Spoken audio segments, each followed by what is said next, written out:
Confucius was a Chinese philosopher of the Zhou dynasty, whose teachings of moral, social, political and philosophical behavior and theory would later become the foundation of a system known as Confucianism.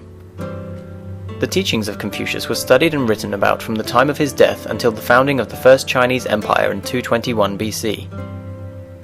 His teachings included humanness towards others, ritual and etiquette, love of parents for their children, and of children for their parents. An emphasis was placed on self-cultivation and skilled judgment, rather than a knowledge of rules. His ethical ideals and teachings were also communicated through metaphor, innuendo, and anecdotal story. One of his most well-known teachings is, "What you do not wish for yourself, do not do to others." Confucianism rose to prominence during the Han Dynasty around 200 BC. Many followers practiced his teachings as a religion. However, because it lacks a metaphysical aspect, most consider Confucianism as an influential social philosophy. Confucius avidly promoted an autocratic social structure. In the years after his death, rulers looked to scholars of Confucianism for assistance in managing their empires and governing their people. Confucianism was appealing to rulers who found that its principles would essentially help society become self-regulating. These principles of behavior and their implementation are thought to have later influenced strong central rule and the absence of rigidly enforced legal structure. Confucius spent his final years teaching his followers and communicating his wisdom. These dialogues would eventually become a set of texts called the Five Classics. Confucius was one of the greatest Eastern philosophers of all time, whose teachings deeply influenced East Asian life and thought. His philosophical movement, Confucianism, emphasizes morality, honesty, the importance of social relationships, and the belief that man is fundamentally good and capable of changing, evolving, and improving. So here are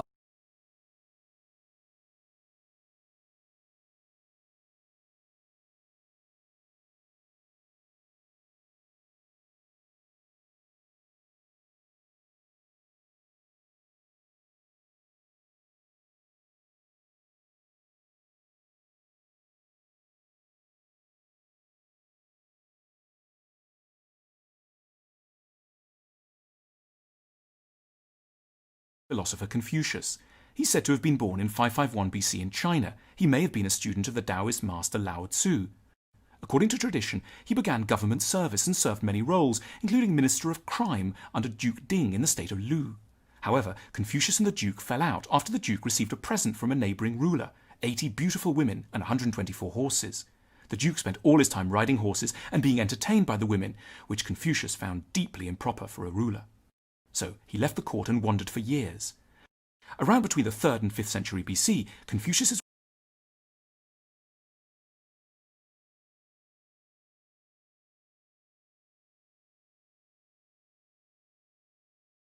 a collection of sayings written down by his followers. Some of the morals Confucius taught are easily recognizable, most notably his version of the Golden Rule: do not do unto others what you don't want done to yourself. But some of them also sound very strange or old-fashioned to modern ears, especially to Western ones. But we need his advice all the more for this. It serves as an antidote to the troubles we currently face. Here are a few examples of what Confucius helps us to remember.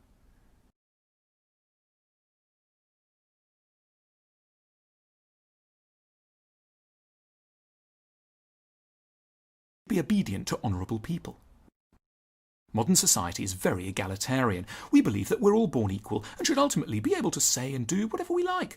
We reject many rigid hierarchical roles. Yet Confucius told his followers, "Let the ruler be a ruler, the subject, a father, and a son, a son."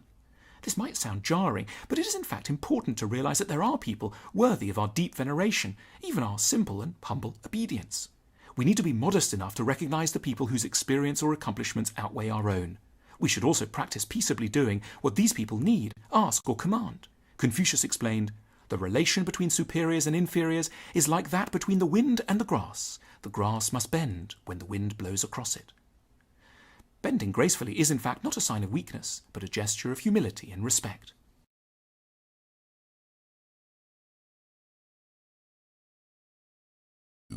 moral values start at home.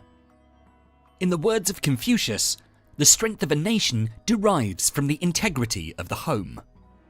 Moral values are a set of principles guiding us to evaluate what's right or wrong. Moral values such as integrity, determination, loyalty, truthfulness, Honesty, giving respect to each other, and so on helps shape the character and personality of individuals. According to Confucius, these moral values can be best adopted at an individual family level. Confucius saw the family as the sole origin and foundation of the nation. The family, being the smallest unit in the nation, plays a very important role in ensuring the stability and progress of that nation.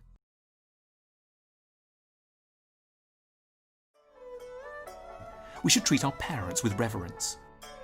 In particular, Confucius had a very strict idea about how we should behave towards our parents. He believed that we should obey them when we're young, care for them when they're old, mourn at length when they die, and make huge sacrifices in their memory thereafter.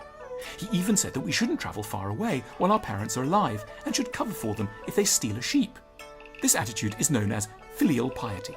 This sounds strange now, when many of us leave our parents' home as teenagers and rarely return to visit. We may even see them as strangers, arbitrarily thrust upon us by fate. After all, our parents are so out of touch, so pitifully human in their shortcomings, so difficult, so judgmental, and they have such bad taste in music. Yet Confucius recognised that in many ways, moral life begins in the family. We cannot truly be caring, wise, grateful, and conscientious unless we remember Mum's birthday and meet Dad for lunch.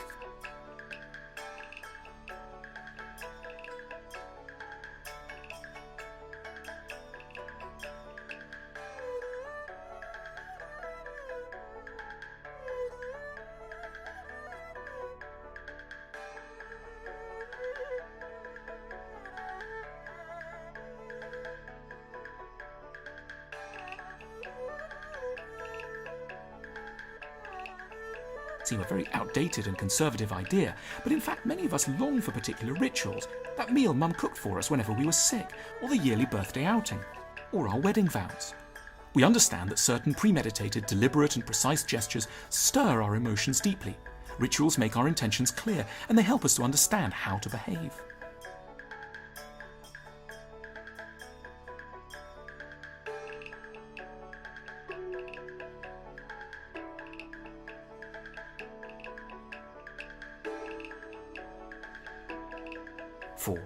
Cultivated knowledge can be more important than creativity. Modern culture places a lot of emphasis on creativity, unique insights that come to us suddenly. But Confucius was adamant about the importance of the universal wisdom that comes from years of hard work and reflection. He listed benevolence, ritual propriety, righteousness, wisdom, integrity as the 5 constant virtues. While Confucius believed that people were inherently good, he also saw that virtues like these must be constantly cultivated, just like plants in a garden. He spoke about moral character and wisdom as the work of a lifetime.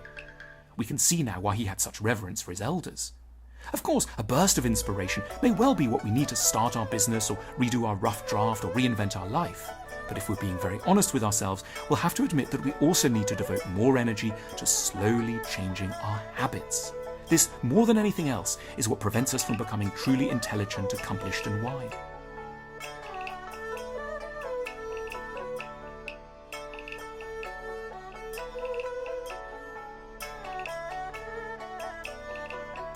Schools and temples in his honour across East Asia, passing his teachings along for over 2,000 years.